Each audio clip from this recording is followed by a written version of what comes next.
ضلع میدک کے کمری گوڑہ میں الیکٹرک شاک سے مکان میں آگ لگ گئی۔ ریاست تلنگانہ کے ضلع میدک کے کمری گوڑہ میں الیکٹرک شاک لگنے سے ایک مکان پوری طرح جل کر خاک ہو گیا۔ اس مکان کے مالک سنتوش اور اس کی بیوی کانٹریکٹ امپلائی اسٹاف نرس کے طور پر جابس کر رہی تھی۔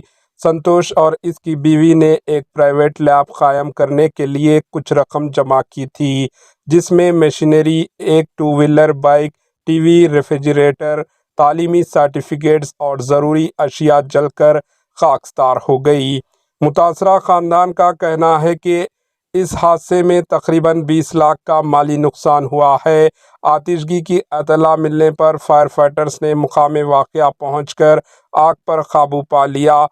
مکان میں کوئی نہ ہونے کی وجہ سے بڑا حادثہ ٹل گیا۔ کوئی جانی نقصان نہیں ہوا بلکہ کافی مالی نقصان ہوا ہے۔ متاثرہ خاندان نے تلنگانہ حکومت سے مالی مدد کا مطالبہ کیا ہے۔ Bureau report, AHN news.